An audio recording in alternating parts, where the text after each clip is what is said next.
Avicena. Y acá, si me permiten, también una pequeña anécdota en relación a Aristóteles. Dice Avicena que de muy joven lo leía, pero no comprendía absolutamente nada. Leyó, dice, la metafísica de Aristóteles durante 40 veces, dice él, hasta saberlo por completo de memoria, pero no podía entender cuál era su contenido. Dice, no comprendía ni su sentido ni su finalidad. Cosa que si un sabio de la altura de Avicena dice esto, nosotros podemos, perdón, nosotros no, yo personalmente puedo darme por satisfecho cuando no lo entiendo. Pero dice que un día había pedido a Dios que le ayudara a poder interpretar a Aristóteles, a comprenderlo, y que dice que iba caminando por un bazar y lo perseguía un vendedor que le decía que era un libro especialmente para él. Cuando lo ojea y lo ve que era la explicación de la metafísica de Aristóteles. Y gracias a ese libro, dice, él pudo correr el velo de la ignorancia sobre Aristóteles y poder comprenderlo en detalle. Bueno, en Hamadán en 1021 muere el príncipe protector, donde él era gran visir, y su hijo ya no lo quiere cerca, no lo reconoce como gran visir. Entonces Avicena huye, se esconde en la casa de un amigo, porque lo estaban buscando para encarcelarlo, y en la casa de este amigo termina el libro de la sabiduría de la filosofía, o el Kitab al-Shifa.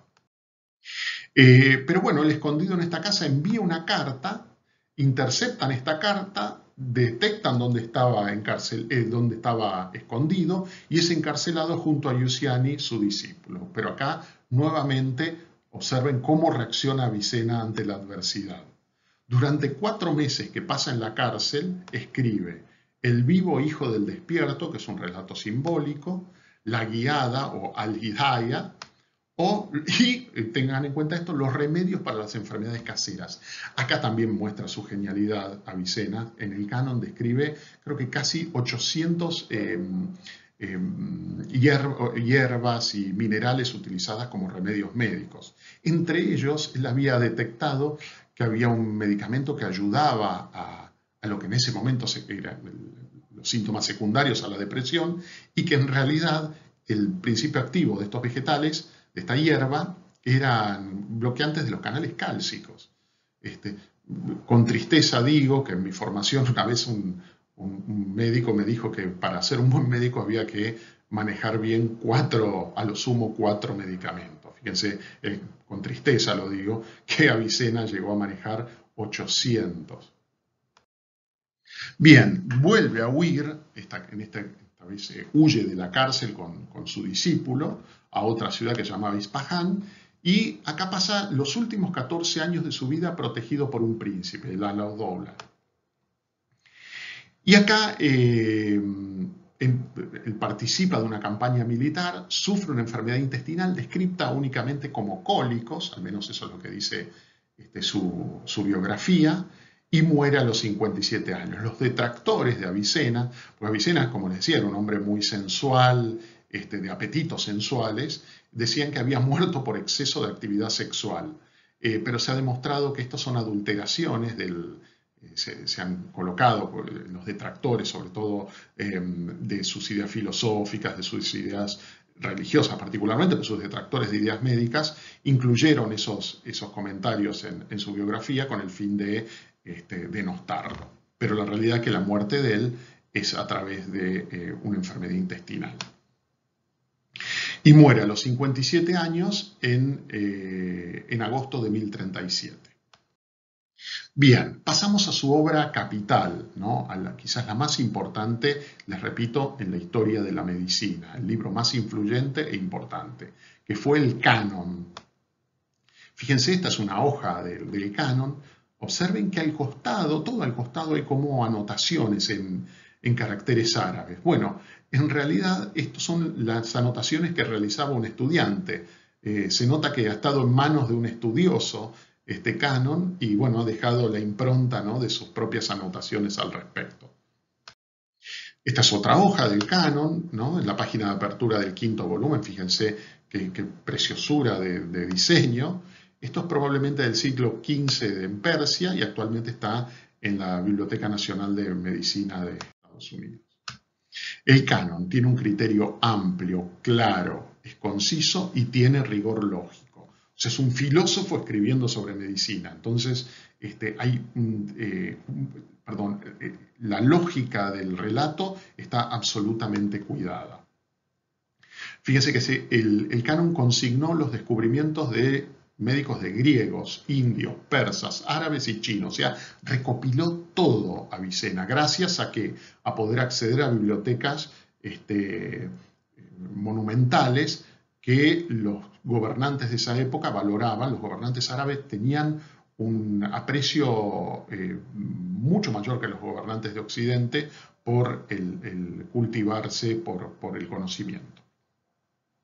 Fíjense lo siguiente, el canon, luego de haberse inventado la imprenta, fue el segundo libro más editado en esa época, obviamente en Occidente hablo, ¿no? Segundo de la Biblia, ¿no? El primer lugar lo ocupó la Biblia.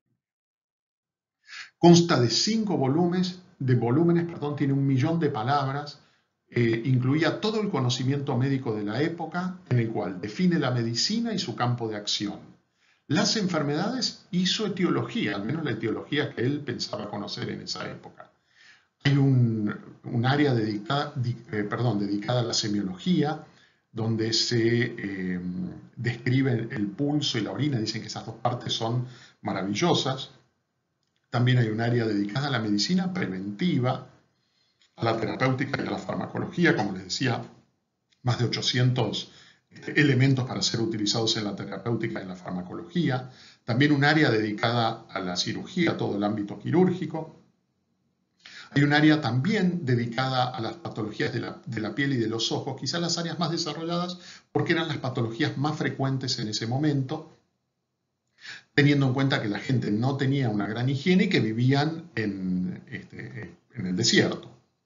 Y hay un área también dedicada al cuidado de la belleza y de la higiene.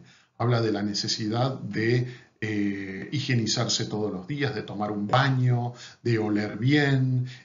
Se cree que Avicena fue el creador de que usemos vestimenta de color blanco, la bata blanca. Entonces también ponía así hincapié en el cuidado de la belleza.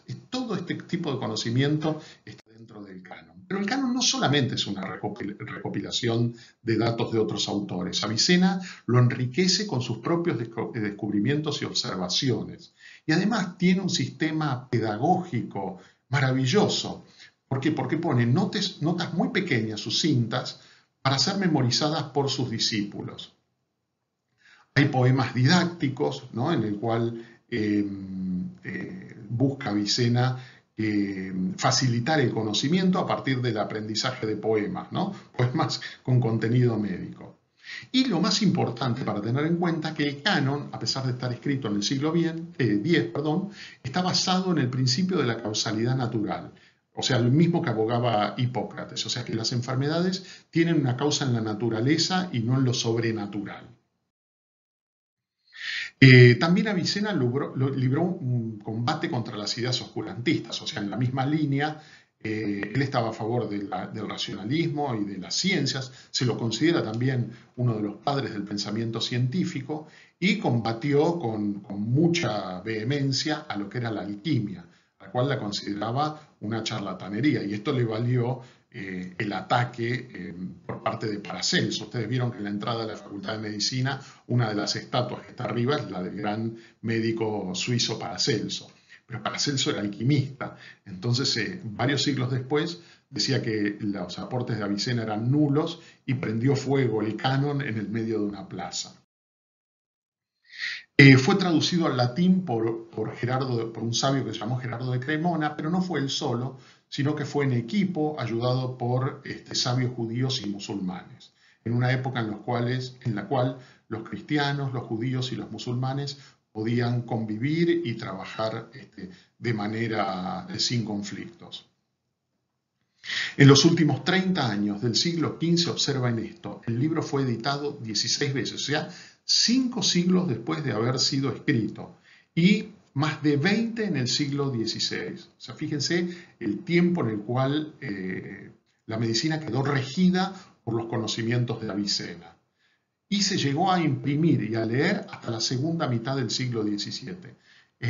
sí me permiten, como una cuestión extraña, a principios del siglo XX, en la Universidad de Bruselas había un curso dedicado a Avicena, los conocimientos de Avicena, o sea que se terminó digamos, terminó de estar en la academia médica como tal recién a principios del siglo XX. Como una rareza, pero bueno, es bueno considerarlo.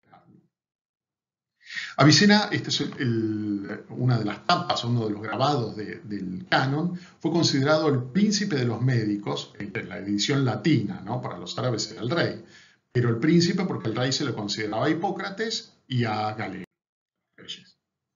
Bueno, los médicos europeos lo consideraban infalible, casi como un libro sagrado, que no podía ser incrementado o aumentado. Fíjense estas láminas, ¿no? Que explicaban acerca del sistema de la piel, del sistema cardiovascular y digestivo, osteoarticular y nervioso. Lamentablemente, pocas bibliotecas poseen un ejemplar completo. Hay uno en París, hay 3 en Padua, Milán y Berlín, y en lenguaje moderno hay solo una edición que completa, ¿no? En ruso. ¿Cuáles fueron los aportes a la medicina de Avicena que conocemos a través del canon y de sus escritos? Uno, la observación del pulso. Fue realmente quien desarrolló esta técnica y él decía que era una ventana al alma del individuo. Ahora lo vamos a ver en mayor detalle, eso como una anécdota propia casi de las 1001 noches, donde decía que era una ventana hacia el alma de la persona y podía acceder al examen del paciente sin vulnerar su privacidad y su pudor. Eso es lo que él decía acerca, no era invasivo, o sea, cuidaba el pudor de la persona. Y en relación al pulso, encontró 60 variantes simples y 30 complejas para hacer diagnósticos en la medicina. Observen la capacidad que tenía este hombre médico.